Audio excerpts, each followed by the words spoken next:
Hola, bienvenidos a una nueva emisión de la entrevista de France 24 en español. En esta oportunidad nos acompaña Leonor Sala-Bata.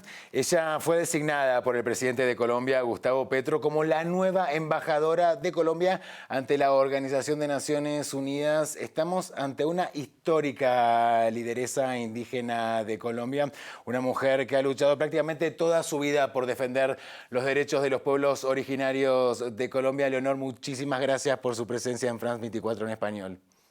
Muchísimas gracias a la Embajada de Francia, al canal de este país y también a ustedes y a la gran audiencia que tenemos. No, gracias a usted una vez más. Bueno, como defensora de los derechos humanos, como decíamos, una incansable defensora protectora de los derechos de los pueblos originarios de Colombia, también de la naturaleza, de la tierra y de la paz. ¿Cómo encarará? ¿Cuáles serán sus prioridades, Leonor, en este nuevo desafío, ¿no?, como embajadora de Colombia ante la ONU?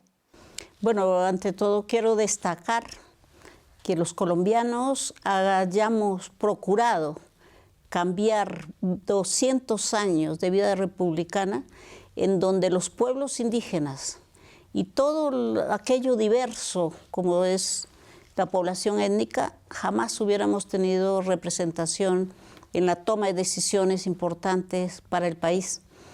Y creo que esto nos conduce a aceptar realmente unas políticas de los pueblos indígenas, como es conservar y cuidar la naturaleza, como es realmente la paz en nuestros territorios, que son compatibles con las políticas del presidente actual, Gustavo Petro. Hablaba usted del cuidado a la naturaleza, ¿no? Un tema clave en lo que ha sido su liderazgo, su activismo. Ahora quisiera plantear una situación, ¿no? Porque, bueno, los pueblos indígenas de Colombia, y diría del mundo, a lo largo de todo el mundo, ¿no?, existen gracias a la resistencia, ¿verdad?, a la lucha, han sobrevivido, digamos, desde la época de la conquista, gracias a esa persistente lucha, a esa resistencia, y gracias a eso también han atravesado muchísimos contextos, varias épocas plagadas de muchísimos obstáculos.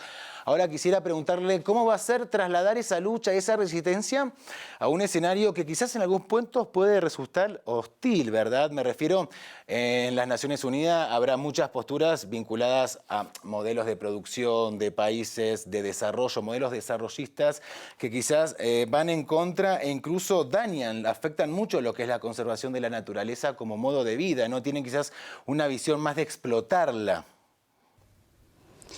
Efectivamente, ¿no?, el diálogo entre países en la humanidad es un tema fundamental. Y lo que queda claro es que en este momento de pandemias, en este momento de cambio climático, de recalentamiento global, también se ha reconocido que los pueblos indígenas conservamos la tierra. Por lo menos en nuestros territorios, en Colombia, atesoramos la más extensa diversidad biológica que tenemos y somos reconocidos para eso.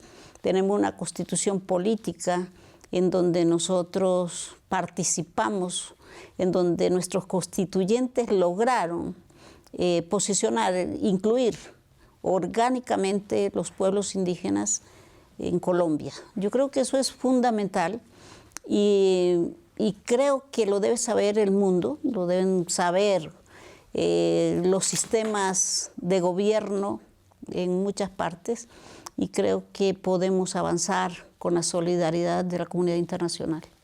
Hablaba usted de la temática de los territorios, ¿verdad? En un país multicultural como Colombia y muchos otros de la región, hay una problemática clave que atraviesa a los pueblos indígenas que tiene que ver con los desplazamientos de sus territorios, ¿verdad? Esto ocurre en muchísimos pueblos originarios de toda la región. Su presencia en la ONU los va a empoderar para poder continuar luchando por sus tierras ancestrales, por sus derechos sobre estas tierras. A ver, la paz de los pueblos indígenas no está garantizada por la resistencia solamente. Yo creo que lo que nos hace posible la permanencia como pueblos indígenas es por la cultura que llevamos, es por la filosofía que practicamos, es por la forma de convivir con la naturaleza y convivir entre nosotros. Y yo creo que esos valores son importantes para la humanidad. Y la humanidad está viendo en estos momentos la necesidad de un pare a más recalentamiento global que va muy rápido. Creo y estoy convencida que la humanidad no tiene a dónde más ir si destruimos la tierra. En el momento que se destruya la tierra, nos estamos destruyendo nosotros mismos. Y eso ya es elemental para muchas partes. Y creo que no es gratuito que el mundo, en organismos tan importantes como el Interamericano o organismos como Naciones Unidas, que dan cuenta hoy en día de la importancia de la conservación de la tierra. Y bueno, estamos dispuestos los pueblos indígenas, como hemos estado siempre, a contribuir realmente en estado o en espacio de igualdad, a hacer posible realmente una vida más tranquila, como en Colombia, en paz, buscar la paz. Y la paz tiene que ver con el respeto a la naturaleza. Y es una necesidad, no solamente Colombia, la humanidad necesita realmente hacer un pare para poder mirar cómo los objetivos de desarrollo del milenio son parte fundamental, su implementación en los países que aún podemos contribuirle al mundo. Ahora quisiera preguntarle cómo fue recibido su nombramiento entre los integrantes de la comunidad. ¿Pudo dialogar con ellos? ¿Le trasladaron inquietudes, cuestiones? Bueno, a ver, mi reacción frente a la designación del presidente de la República a través de sus mecanismos fue una cuestión muy jovial, fue amable, fue de mucha confianza. Y bueno, y de parte mía también fue un poco dentro de las costumbres que tenemos en Colombia, un poco picarescas, un poco... tenemos un mensaje del presidente, pero el presidente ha dicho que no le puede decir que no. Y entonces, pero ¿cómo me puede dar un mensaje en donde yo acepte un mensaje que no? Pero yo entendía que era la forma de relacionamiento en confianza propia de nosotros los colombianos. Y fue algo que no lo esperaba, no lo buscaba, pero tampoco me sorprendió cuando querían una designación de este nivel para pueblos indígenas. Yo nunca lo interpreté como una designación personal, intransferible tampoco. Pensé en la aceptación que como pueblos indígenas teníamos que asumirla y asumirla como parte del liderazgo de Colombia.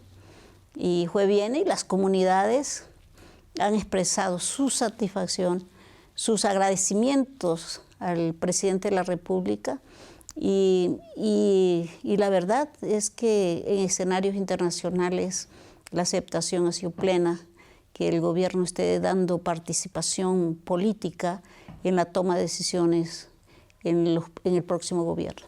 Es que bueno, como usted bien lo decía, es un escenario internacional clave para muchísimos aspectos, para muchísimos factores que rigen lo que está ocurriendo a nivel geopolítico en el mundo. De hecho, uno de los flagelos que vive Colombia tiene que ver con el asesinato, la persecución a líderes indígenas y también líderes sociales. Y hablando de este escenario, ¿no?, y tan visible que es la ONU, ¿cómo lograr el apoyo de otros países del mundo, ¿no?, que los ojos de los otros países se posen sobre Colombia para poder ayudar, ¿no?, a superar este conflicto?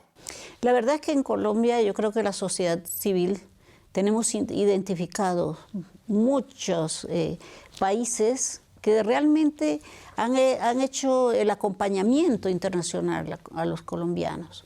Tenemos muy claro que ha sido muy importante ese acompañamiento en temas de antes del conflicto armado, con el conflicto armado y en un proceso que queremos pacificar el país. La comunidad internacional ha sido clave en la implementación de los acuerdos de paz. Y para mí lo fundamental para Colombia es buscar la implementación de los acuerdos de paz, irlos perfeccionando si es posible, y creo que la disposición de muchas partes del mundo son muy claras para el país. Ahora quisiera tocar otro punto que también tiene que ver con esto, ¿no? De designar líderes indígenas en muchísimos puestos. De hecho, Petro ha nombrado a otras personas que provienen de pueblos originarios a cargo de varias funciones, ¿no? Para su mandato. Y quisiera tocar un punto también clave en este sentido, que tiene que ver con las lenguas maternas, ¿verdad? Son fundamentales para transmitir muchísimas cosas que de otra manera sería imposible transmitirlas. ¿Va a utilizar también este escenario que, como decíamos, es sumamente visible a nivel internacional y político para defender los derechos de las lenguas ancestrales, para conservarlas? Naciones Unidas, dentro de su estructura de desarrollo político y social, tiene ya, por ejemplo, primero fue el Año Internacional de los Pueblos Indígenas, después tuvo el Decenio de los Pueblos Indígenas, tenemos una Declaración de Derechos de los Pueblos Indígenas, tenemos el Foro Permanente de Derechos Indígenas, ahora la UNESCO tiene el Decenio de las Lenguas Indígenas, y quiero decir con esto que ha sido una preocupación permanente, ha sido una decisión de Naciones Unidas acompañar a los pueblos indígenas en este país, y yo sigo creyendo que esto es posible e incluso fortalecer esas decisiones siguen siendo. En Colombia los pueblos indígenas hablan 64 idiomas reconocidos por la Constitución, son lenguas oficiales en nuestros territorios, y también tenemos el raizal, el palenquero y el castellano, y podemos sumar 67, 68 lenguas con los rom. Entonces la riqueza de la diversidad lingüística en Colombia es supremamente importante para la humanidad, porque este país, muy a pesar de la guerra, creo que esa visión que nos da, que la transmitimos a través de las lenguas, son formas de vida que tenemos allí, y que realmente lo que hace el país es tener una diversidad muy amplia, y creo que a la humanidad le conviene que no vivamos iguales, sino que seamos diversos. Leonor, nos queda poco tiempo, pero no quiero dejar de realizarle la siguiente pregunta, que tiene que ver con preguntas o cuestionamientos a los que usted misma se ha tenido que ver expuesta durante todo este proceso, como por ejemplo si habla o no inglés, para un organismo que precisamente se caracteriza por poder hablar cualquier tipo de lenguaje sin ningún problema. Preguntas que no les hicieron, mejor dicho, a otros funcionarios que ocupan ese mismo cargo. ¿Cree que esta designación suya ha dejado en manifestación, mejor dicho, cierto racismo por algún sector de la sociedad, o simplemente ignorancia, desinformación? A ver, yo creo que el racismo en Colombia es cierto, hay discriminación racial, pero yo creo que Colombia ha venido superando ese racismo a través de la academia, a través de la educación de la población colombiana. Sin embargo, por ejemplo, este tipo de preguntas, cuando la periodista me lo hizo, lo que yo pensaba es, ¿será que no debe saber que Naciones Unidas tiene un sistema de lenguas oficiales, incluidos el español? Y la verdad es que yo he estado en diferentes países del mundo, unos 35 países que he tenido oportunidad de visitarlos por alguna razón. Mi castellano es lo que yo hablo. No he estado por debajo para poder relacionarme con otros países y con otra gente. Leonor Sarabata, muchísimas gracias. Ha sido un placer su presencia en la entrevista de France 24 en español. Muchísimas gracias a usted y a todos. A nuestra audiencia, como siempre, le invitamos a que sigan informándose en el resto de nuestra programación, y también, por supuesto, en france24.com. Sigan junto a nosotros.